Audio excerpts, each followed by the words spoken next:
Hello, everyone, and welcome to How to Write Your Own Novel.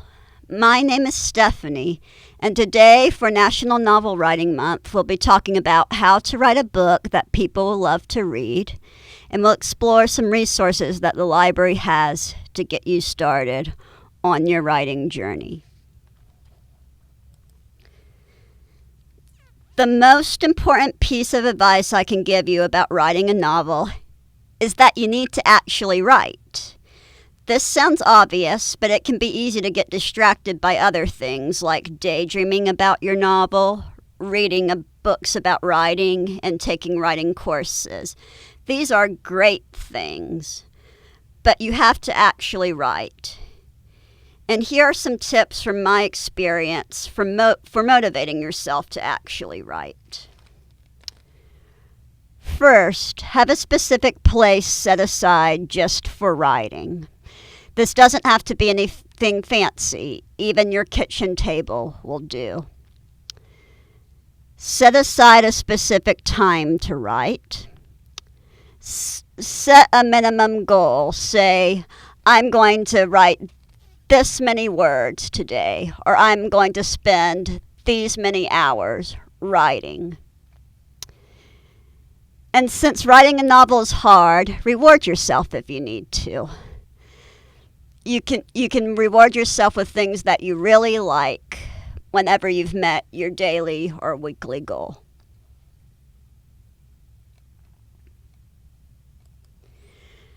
So now here are some tips for writing a good book. I'm going to give you advice from two books. Story Genius, How to Use Brain Science to Go Beyond Outlining and Write a Riveting Novel by author Lisa Cron, and Writing Fiction for Dummies by authors Randy Ingermanson and Peter Economy. Both of these books are in our library collection and available for you to check out. They have a lot of helpful information and exercises, but today I'm just going to cover the highlights of each book.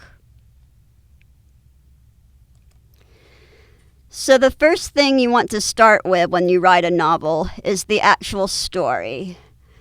Lisa Cron, the author of Story Genius, explains that a story is about how the things that happen affect someone in pursuit of a difficult goal and how that person changes internally as a result. Hooking the reader with a strong story about a character struggling with a problem and changing is more important to the success of your book than writing pretty. Have your story first and then worry about perfecting the craft of your writing.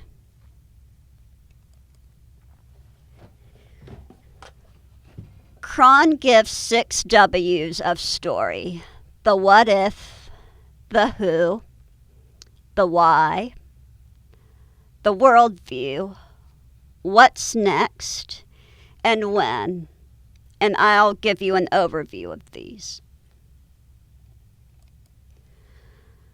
The what if is the idea behind your story, but it can't just be a cool idea like, what if a wizard could shoot lightning bolts? Instead, you need a context and a purpose for your idea. Why does it matter that your wizard can shoot lightning bolts? How does it affect him and the world around him? What point are you trying to make with a story about a lightning bolt shooting wizard? That's what you need to establish before you start writing. Once you've established your what if, you need your who. That's your main character or protagonist that you build your story around. Ingermanson and Economy, the authors of Fiction Writing for Dummies, have a good tip for creating an interesting protagonist, and that is to give them several things that are important to them and have those things contradict each other. The example they gave is Darth Vader. He's an interesting character because he believes that both power and his son are important and eventually has to choose between them.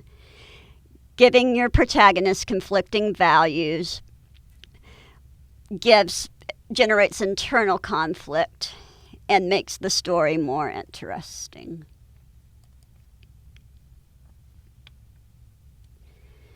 The next W of story is why.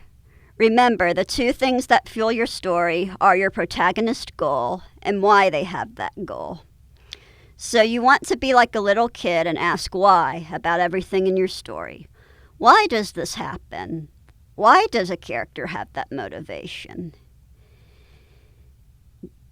Giving your character a specific, tangible goal helps you figure out that why.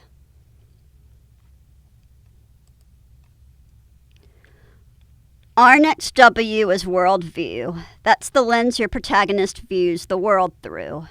It's going to dictate how your character reacts to events in the story. Showing your character's worldview shifting over time is a great way to demonstrate that your character is changing as a person, which makes the story more compelling. Cron gives the tip of writing an origin scene for your character, which shows how and why they came to have their worldview.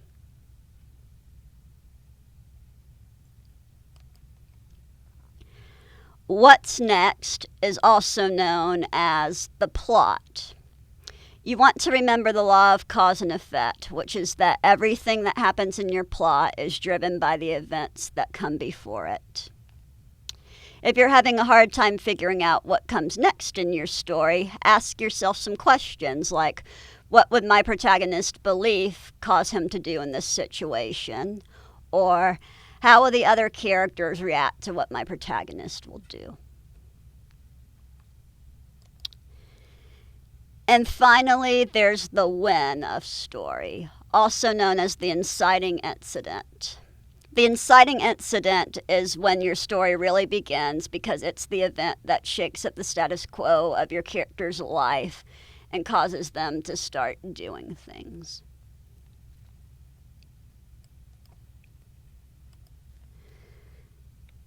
Now that we've talked about the 6 W's of story, I'm going to talk about Ingermanson and Economy's 7 tactical tools for writing fiction.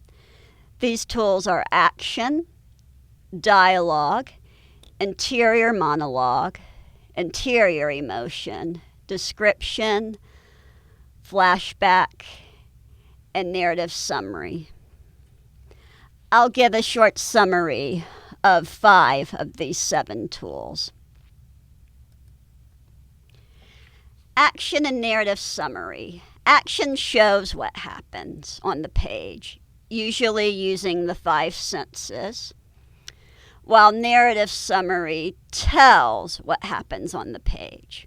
When people say show, don't tell, what they mean is that your story needs a good balance between action and narration.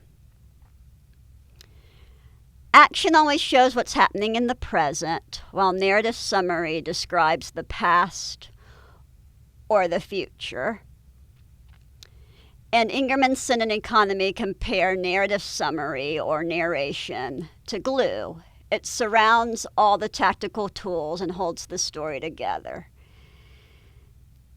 You don't need much glue, but you can't live without it altogether.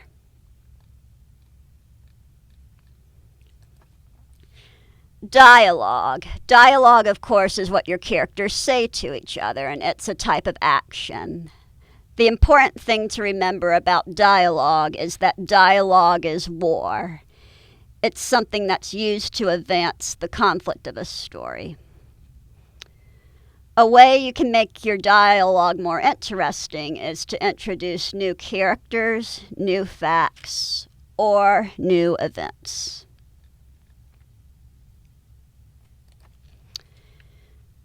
Interior emotion and interior monologue. Interior emotion is a way of showing instead of telling what a character feels. For example, you can show a character's fear by describing clamming hands or a racing pulse. Interior monologue is when you quote or summarize a character's thoughts. It's very powerful because it plugs the reader directly into the character's brain.